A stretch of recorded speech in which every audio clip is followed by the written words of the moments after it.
Today on the podcast, I'm very happy to introduce former top five player on the WTA Tour.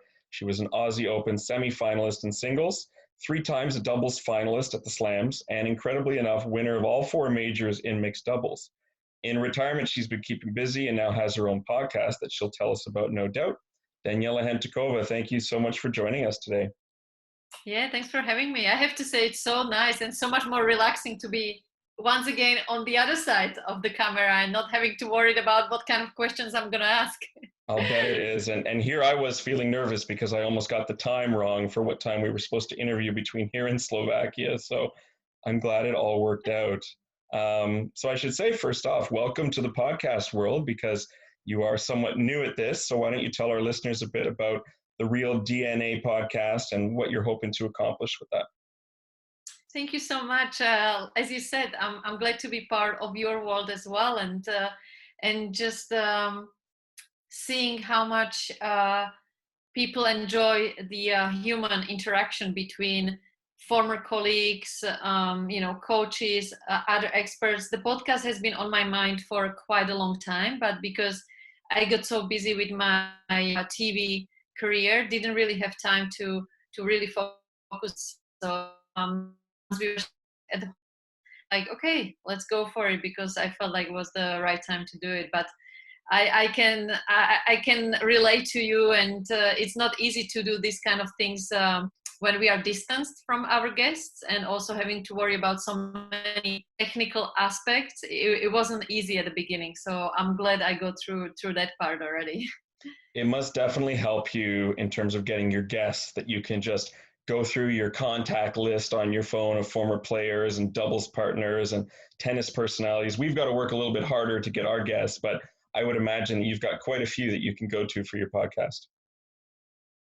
Yeah, obviously, it's those relationships that I've built over the years. And I've said that when I retired, that the thing I take away from tennis and the part that I enjoy the most is all the relationships I got to build during my career, and I many friends that I still touch, and that was actually one of the main reasons why I wanted to do it, because I feel like when we talk to each other, it's literally just having a chat, like we would have over coffee, and I thought it would be so nice to be able to share that with the fans of our sport. So it's been beautiful journey, and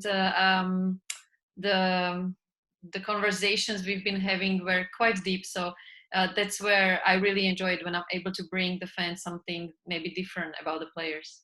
I was listening to your recent podcast just earlier today with Jim Courier, who was a player that I grew up really idolizing. I've got a picture somewhere at my parents' house of me when I'm 10 years old, getting him to sign a tennis ball for me when he was number one in the world. And since then, I've had the chance several times to interview him, which was really special. You guys were talking about what you miss of Roland Garros and the French Open, and you had mentioned that at each tournament, it's almost like there's certain things, whether it's a smell or a location or something that brings you back there. I think it was crepes and Nutella that you were missing from Paris. Right now, Wimbledon should be just going on, almost wrapping up. What is it from Wimbledon that you're missing, whether it be on the tennis court or otherwise at this time? I think most of the players will relate to that when I say it's actually entering the site every morning, because it's almost like that feeling that you can't believe you are part of something so special.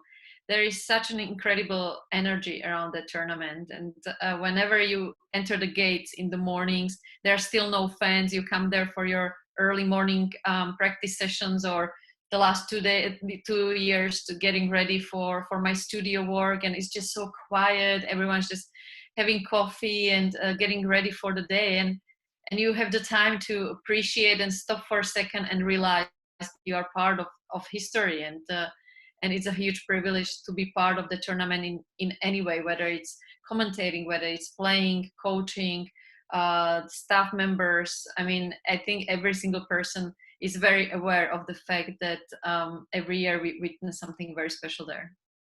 You made that transition so quickly from your playing career to still going to the events on the tour to commentate. Did you find that to be a difficult transition? You were so close to the competition, but no longer competing, or did you find it a pretty smooth change from player to media? I have to say it's been very smooth and very enjoyable. I never ever thought, this is what I would end up doing. But at the same time, from the first day, it was actually during Wimbledon when I announced my retirement, and I went straight from the press to the studio and do my first day as a commentator. So it was a very smooth transition, and I to enjoy it right away. I was very lucky to have great colleagues around me that helped me at the beginning how to kind of navigate in the new world, because even though it's the same sport, it's a totally different job. And I was maybe a little bit surprised by how hard it is and how demanding the hours are. So I had so much more appreciation right away for the media world. And maybe at the beginning was a little bit hard, especially at Wimbledon, that I was so close to the courts and not being able to be playing matches. But at the same time, I knew that was the right time to go, and I never really looked back since. And I've been really, really blessed to have this new career that came kind of quickly, and still being able to be around the sport I love, meeting up with my former colleagues, obviously commentating with my legends, my idols that I've always admired, and now being able to work with them, as you mentioned, Jim Courier. I mean, being able to commentate with him, it's been a dream come true, and it's been quite an experience. So I'm very grateful for that. It's interesting to hear you talk about how much work it is on the media side of things because, in a way, when you're a player, you get more rest in a sense because when you're in a tournament, you need to be rested for your next match and try and get through your physio afterwards and get back to the hotel. And yeah, absolutely. On the media side, which is all I know, is you're working long hours and long days to prepare and get ready, of course. What are some tips you might have for young reporters, rookie reporters who are starting out? Who might feel intimidated talking to professional tennis players or not sure how to go about it from a player perspective. What was it that put you at ease with a reporter and allowed you to sort of open up with them? That's a very good question. I think being prepared. As a player, you can tell right away if the journalist knows his stuff or her stuff, and if they know enough about you so that you can give them the respect. It doesn't mean they need to know all your results, but that they know your interests, so that there is an easy way to find a common subject to talk about, and just being really, really straightforward, honest, being yourself, doing the work the best you can. But at the end of the day, the tennis players are just humans like everyone else, and most of the time they also enjoy the interviews as long as they are not too long. And maybe just knowing, I would say, uh, knowing the borders. So let's say after losing a match, you don't want to go in too much into the emotional stuff, or just making it easy on the players. And the players are so smart, they are so rich as far as experiences go, so there are so many different subjects you can talk to them about. So just being aware that what might hurt them, you would want to stay away from that. Yeah, well said. I wish you would give me that pep talk 10 years ago when I started as a reporter. I never asked No, you're anything doing I just shouldn't, fine. but just developing that comfort level takes a little bit of time, I think, anyways, and like experience, like with anything, I guess. Mhm. Um, Exactly. how much are you missing competing? Do you ever have moments where you're like, oh, I wish I could be back on the court? Like, what do you miss the most from being on tour as a player?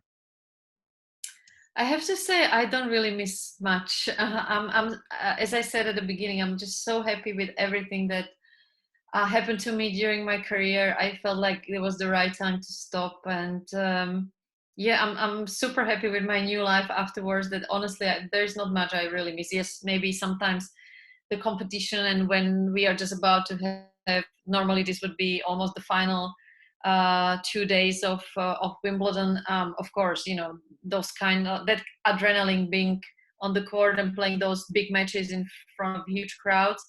Yes, I might miss that sometimes, but not really. I mean, that's why I said I'm so lucky, because I still get to be around the sport I love. When I'm there, I play the legends anyway, so I play a little bit of tennis. It's not like I need That was great to hear. We spoke with Lucy Safarova last week, and she pretty much sounded the same, that she was just loving retirement and feeling very at ease with it, which is great. I saw a post the other day on Instagram from Robin Soderling, who used to be a French Open finalist, among other things, and he mentioned the stress that his career took on him and the emotional challenges that players have to deal with that often we don't realize because we've never been through it, many of us in the media and tennis fans as well. How much was the pressure for you, especially given you had so much success at such a young age? How difficult is it to navigate that aspect of things that maybe fans and media don't realize? Sorry, I didn't hear the last part. Yeah, just How difficult it is, right? how much that fans and those in the media don't realize how stressful it is for players in professional tennis. Yeah, as you said, I think it is very stressful, especially at the beginning when you are super young, and all you really come to do in the tournaments to play tennis just like you were taught, at the backcourt somewhere in your home club without any attention, and maybe in a naive way that's how you go into those big tournaments, and you just have no idea what's coming your way, and there are so many things you have to learn quickly to understand how not to take too seriously what the about, because at the end of the day you know yourself whether you gave the best in the match or whether you didn't try or whether you're playing good or not. So just being able to keep the distance from that, trusting the right people, behaving like you are not adult even though you are 15 16 years old. So I think it's just it's hard to explain how all of that happens so quickly and suddenly your life changes from 1 second to another. Then we must not forget injuries. 1 second you might be preparing for semifinals of a tournament. A few seconds later, something can happen, and you are thinking of how you're gonna do the rehab after surgery. So there is a constant, I would say, there is no stability in the life. And when I retired, I realized that wow, it is really a bubble that we live in as a tennis players, because you take those things normal. Now we the normal. That's not the normal way to live life. So you go like, wow, how did I go through all that? But at the same time, you have so much more appreciation for, at least in my case, for everything I've done and been through, because the person I am today is because of all those things, even though sometimes they were extremely hard, especially mentally. And that bubble you speak of is really one that lasts 11, almost 12 months of the year too. There's almost no escape from it when you're playing in your career. Your career was very lengthy, so you saw a lot of changes in terms of the players that you probably faced in your early days and the players you were facing towards the end of your career who were up and coming and a little bit younger, of course, at that point in time. What were some changes in the women's game overall? How did the women's tour evolve from when you started your career to when it wrapped up in 2017? I mean, the fitness levels of these girls went from, it's not like before. Obviously, when you look at Graf being the greatest athlete we ever had in the game, there's no doubt about that. So obviously there was a lot of athleticism, but it just became so much more powerful. All the girls, suddenly everyone was working out like crazy. I remember at the beginning of my career, when I was going to Melbourne, I had so much confidence because I felt like nobody was physically working as hard as I was. And now, when you look at the girls, all of them are doing the work. Where back then I was few. Physically, it just became a totally different sport. Obviously, the rallies got so much shorter. So tactically, everyone had to adjust to this new style of play. To me, I was missing a little bit that fineness of the game, where it was more of a chess game, and then it became more of a, okay, who's got more power. So it was really hard to get into the long rallies and have the time to kind of navigate and think more about what's happening. So the quality went from, I don't know, from 0 to 20 in 2 3 years, with all the young girls being so much more powerful.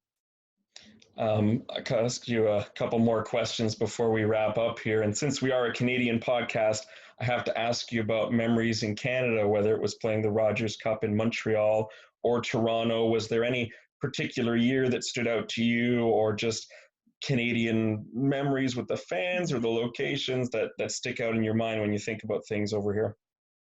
Well, first of all, I say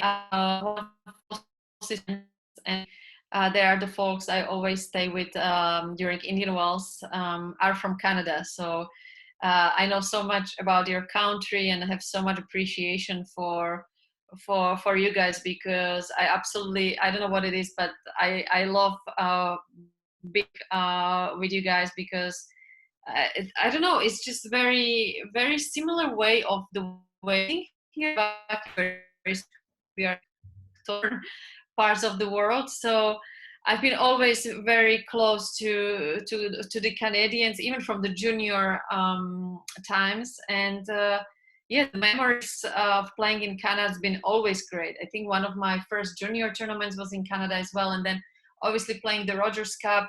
Two matches come to my mind. One actually I lost, but it was one of the best matches earlier on in my career when I played against Jennifer Capriati. I was 7-5-1 up or something like that, and I managed to lose, but it was unbelievable match. And then when I lost to Martina Hingis in the semis, I believe 1 year, but again, it was an incredible match that I really enjoyed. So like I said, it was a great way to spend summer week, either in Toronto or Montreal. And yeah, it's too bad we'll be not seeing that this year, but hopefully soon there will be some tennis action as well. Yeah, we're definitely going to miss it in August, and look forward to 2021 getting back on track, as many tournaments certainly do. It's funny you mentioned Martina Hingis, because my last memory of you at the Rogers Cup was when you played doubles with her a few years back, and that's right, yes, here in Toronto. yeah. And that sort of ties into my last question, which is, we have seen over the years some players come back to the tour, some in singles. I think of Vera Zvonareva, Tatiana Golovin is thinking about it, Kim Kleisters as well, hopefully. And then in doubles, Martina came back to play some doubles in her later years there as well. And Martina Navratilova also came back when she was in her 40s or even 50s, I think, and had some success in doubles. Would you ever consider coming back and playing, even if it was just for the occasional doubles tournament, maybe? Like they say never, but as I mentioned earlier, I don't really see the point of that. Also being realistic, these girls these days play on a completely different level, and I know how much effort it would take from the work in. Not that I wouldn't enjoy it, because I still love working out and being really active, and nice life away from tennis. That like I said, never say never. And I love playing the legends and exhibitions, and sometimes occasionally playing some competitive matches, but coming really back for real, that's another story. And Well, that's fair speed enough. golf. Listen, you have to promise, if you do ever come back, you have to play Montreal or Toronto. Okay, that has to be on your schedule. Okay, yeah, I can promise that. Okay, good. And in the meantime, it seems like you're definitely busy enough. So we wish you continued success with your career after playing tennis. And we enjoy your commentating. I really love the podcast. So I can't wait to see who you have coming up next. And from all your Canadian fans and listeners up here, thank you for taking the time with us today. Well, thank you so much for having me. Sorry about the time difference delay, but I'm glad we made it, and good luck with it. And yeah, good luck with the Canadian tennis. You guys are doing awesome. It's I think one of the very inspirational stories. So keep doing whatever you're doing, and good luck with the podcast as well. Hope it goes well on the YouTube channel too. Fingers crossed. And yeah, maybe the next time I'll talk to you about Canadian tennis on my That podcast. sounds good. I would be happy to do that anytime. Thanks, Daniela. Alrighty.